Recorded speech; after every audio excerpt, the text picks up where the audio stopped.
बिस्मिल्लाहिर्रहमानिर्रहीम। अस्सलाम वालेकुम डियर स्टूडेंट्स, कैसे हैं आप लोग? ठीक हैं बेटा? खैरियत से हैं बेटा? Course name is principles of macroeconomics and today our topic of discussion is measuring nations income.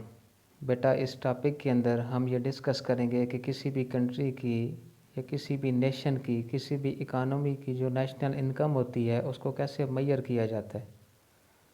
First of all, beta, I would like to define different contents which will be discussed in today's lecture. At first, we will discuss what is the difference between nominal and real GDP. Secondly, we will discuss GDP deflator. And lastly, we will discuss is GDP a good measure of economic well-being. First of all बेटा, आपके सामने ये जो इस slide के ऊपर जो graph दिखाया गया आपको, जो फिगर दिखाई गई है, इस फिगर में आपको नॉमिनल जीडीपी और रियल जीडीपी के रिलेशनशिप को शो किया गया है। First of all, I would like to define nominal GDP: the production of goods and services valued at current prices is known as nominal GDP. Real GDP: the production of goods and services valued at constant prices is known as real GDP. बेटा, nominal GDP और real GDP में difference ये एक ही चीज़ का है कि जो nominal GDP है, जब उसको कैलकुलेट किया जाता है तो करंट प्राइसेस के ऊपर किया जाता है। लेकिन जब इसके बरक्स देखा जाए रियल जीडीपी को, तो जब रियल जीडीपी को कैलकुलेट किया जाता है तो हम रियल जीडीपी को कैलकुलेट करते वक्त कांस्टेंट प्राइसेस को डिटरमिन करते हैं। किसी भी एक ईयर को आप बेस ईयर समझ लेते हैं, उसकी प्राइस को आप बेस ईयर की प्राइस डिटरमिन कर लेते हैं, उसको मद्देनज़र रख के हम जीडीपी जो होती है रियल उसको कैलकुलेट करते हैं। लेकिन नॉमिनल जीडीपी जो है वो कांस्टेंट प्राइसेस से डिटरमिन नहीं होती, करंट प्राइसेस से डिटरमिन की जाती है। सो बेटा, the main difference between nominal GDP and real GDP is the adjustment for inflation. Since nominal GDP is calculated using current prices, it does not require any adjustments for inflation. Next, we are going to discuss GDP deflator. It is a measure of the price level calculated as the ratio of nominal GDP to real GDP times 100. बेटा, आपके सामने इस slide के ऊपर जो चीज़ आपको show की गई है बेटा, ये जीडीपी डिफ्लेटर का फार्मूला है। GDP deflator is equal to nominal GDP divided by real GDP multiply by 100। So बेटा, इससे हमें पता चला, डियर स्टूडेंट्स, मालूम हुआ कि जब हम जीडीपी डिफ्लेटर को कैलकुलेट करना चाहें तो फर्स्ट ऑफ ऑल हमारे पास दो चीज़ों का होना ज़रूरी है, एक नॉमिनल जीडीपी और एक रियल जीडीपी। नॉमिनल जीडीपी का हम ये डिस्कस कर चुके हैं। नॉमिनल जीडीपी को जब कैलकुलेट किया जाता है, जब डिटरमिन किया जाता है, जब आप उसे काउंट करते हैं, फाइंड करते हैं, तो नॉमिनल जीडीपी जो होती है वो करंट प्राइसेस के ऊपर डिटरमिन की जाती है। लेकिन जो रियल जीडीपी होती है वो कांस्टेंट प्राइसेस के ऊपर डिटरमिन की जाती है। सो इससे पता चला, जब आप नॉमिनल जीडीपी को रियल जीडीपी पे डिवाइड कर देंगे, मल्टीप्लाई 100 हो जाएगा, तो बेटा आपके सामने जो वैल्यू होगी वो जीडीपी डिफ्लेटर को शो करेगी। यहाँ तक किसी बच्चे का कोई क्वेश्चन है तो वो पूछ सकता है। Now we are going to discuss a numerical example. Let us consider a numerical example. Following table shows the prices and quantities produced of the two goods in the year 2010, 2011 and 2012. बेटा, यहाँ पे हम ये show करना चाह रहे हैं, इस ग्राफ के अंदर, इस टेबल के अंदर आपको जो एक 3 पोर्शन नज़र आ रहे हैं, इसमें जो लेफ़्ट साइड पे फर्स्ट पोर्शन है उसमें ईयर्स को शो किया गया है, मसला 2010, 2011 एंड 2012। जो सेकंड पोर्शन है उसमें प्राइस ऑफ पिज़्ज़ा को शो किया गया है।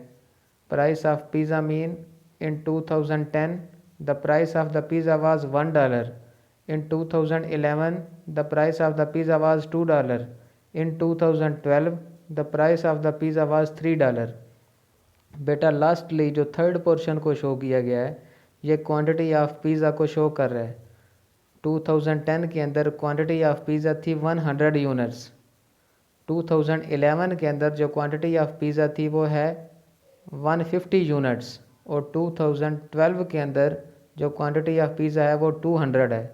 In order to compute total spending in the country we will multiply the quantity of pizza by its price. बेटा इससे हमें पता चला, जब हम टोटल स्पेंडिंग को, टोटल कास्ट को, टोटल एक्सपेंडिचर्स को मेजर करना चाहेंगे यहाँ पे कि एक कंट्री के अंदर कितने हो रहे हैं, तो फर्स्ट ऑफ ऑल हम क्या करेंगे, प्राइस को क्वांटिटी के साथ मल्टीप्लाई कर देंगे।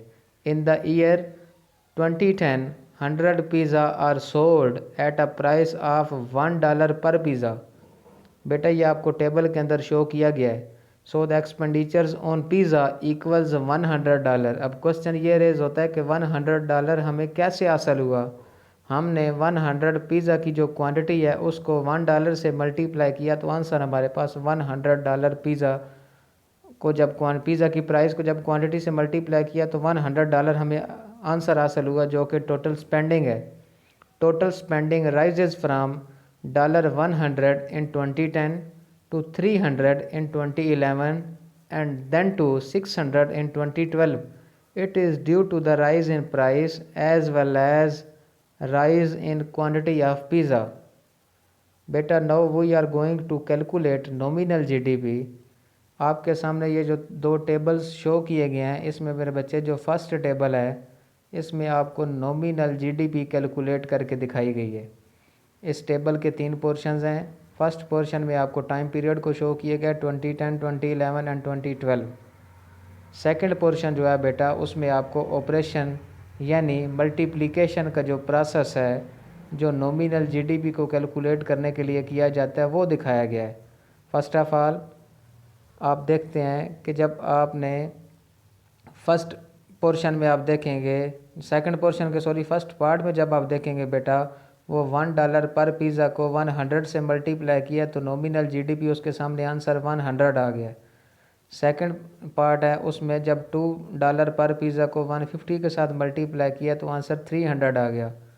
$3 पर पिज़्ज़ा को जब आपने 200 के साथ मल्टीप्लाई किया तो आंसर आपका 600 आ गया। बेटा यही बात हम पीछे डिस्कस कर चुके हैं।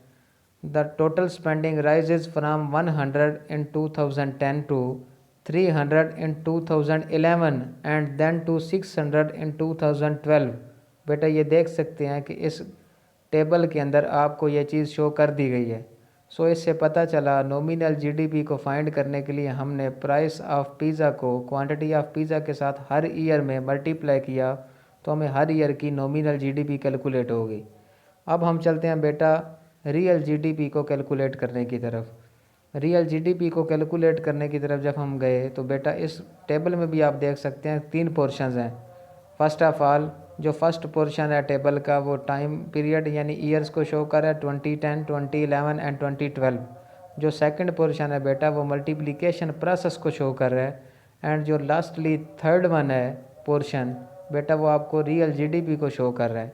आप देख सकते हैं कि जब आप सेकंड पोर्शन पे आए हैं आपने क्या किया कि बेस ईयर एक सिलेक्ट कर लिया। हमारे पास बेस ईयर हमने 2010 को यानी 2010 को बेस ईयर सिलेक्ट किया। अब हम इसकी प्राइस को मल्टीप्लाई करेंगे हर ईयर की क्वांटिटी के साथ।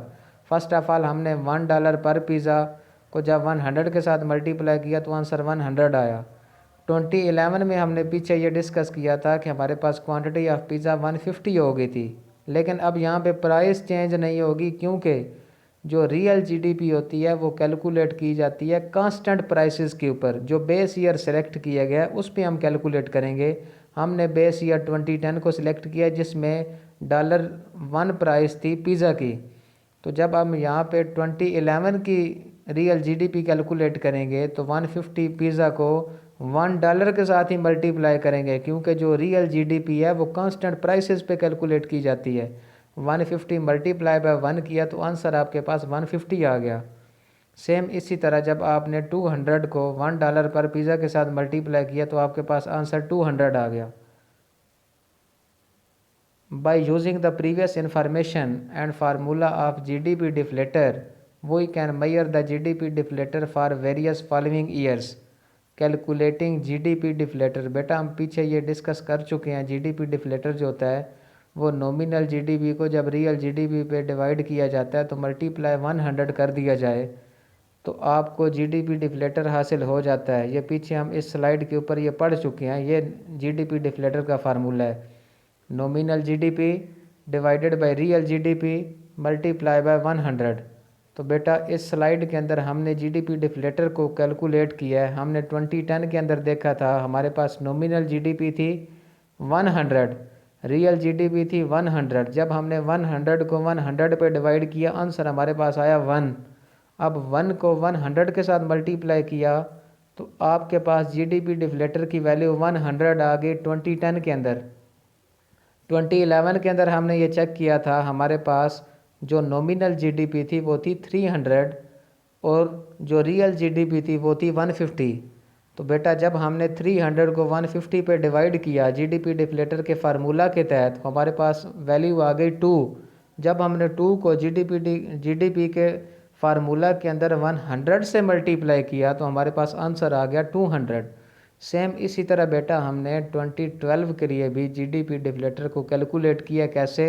हमने ये चेक किया हमारे पास 2012 में जो नॉमिनल जीडीपी थी वो थी 600 लेकिन जो रियल जीडीपी थी वो थी 200। जब हमने 600 को 200 पे डिवाइड करके आंसर चेक किया तो हमारे पास आंसर आता है 3। जब हमने 3 को 100 के फार्मूले के साथ मल्टीप्लाई किया तो हमारे पास जीडीपी डिफ्लेटर की वैल्यू 2012 के अंदर 300 आई। बेटा यहाँ तक किसी बच्चे का कोई क्वेश्चन है तो वो पूछ सकते हैं। Now we are going to discuss, is GDP a good measure of well-being? Some people dispute the validity of GDP as a measure of well-being. When Senator Robert Kennedy was running for president in 1968, he gave a moving critique of such economic measures.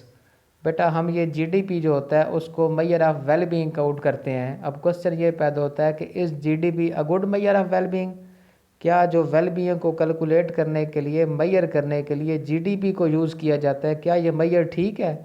तो question ये पैदा होता है कि कुछ लोग इसकी validity के ऊपर क्रिटिसिज्म करते हैं, इसको एक अच्छा मयार नहीं समझते, एक अच्छा पैमाना नहीं समझते।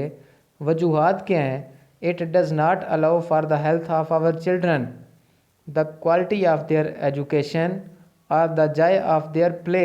It does not include the beauty of our poetry or the strength of our marriages. It measures neither our courage nor our wisdom nor our devotion to our country. Much of what Robert Kennedy said is correct. Robert Kennedy ने जितनी बातें कही हैं उनमें से mostly correct हैं। Why then we care about GDP. अब question ये रेज होता है कि हम उसके बावजूद जीडीपी की इतनी केयर क्यों करते हैं? Answer is that no doubt GDP does not tell about the things which we have discussed above। बेटा जो हमने चीज़ें अभी इस स्लाइड के अंदर ऊपर डिस्कस की हैं वो कहता है जीडीपी बेशक इसके बारे में नहीं बताता। It does not measure the quality of education of our children, ये हमारे बच्चों की तालीम का जो मयार है उसको मेजर नहीं करता, उसकी पैमाइश नहीं करता। But nations with larger GDP, लेकिन ऐसी कौमें जिनकी कंट्री की जीडीपी लार्जर हो, can afford better educational system, एक बेहतरीन किस्म का तालीमी निज़ाम जो है उसको बर्दाश्त कर सकते हैं, अफोर्ड कर सकते हैं। GDP does not tell about the beauty of our poetry, but nations with larger GDP can afford to teach more of their citizens to read and enjoy poetry. In short, GDP does not measure directly those things that make life worthwhile, but it does measure our ability to obtain many of the inputs into a worthwhile life. So, GDP is not, however, a perfect measure of well-being. जी बेटा, any question? Okay, thank you बेटा. Allah Hafiz.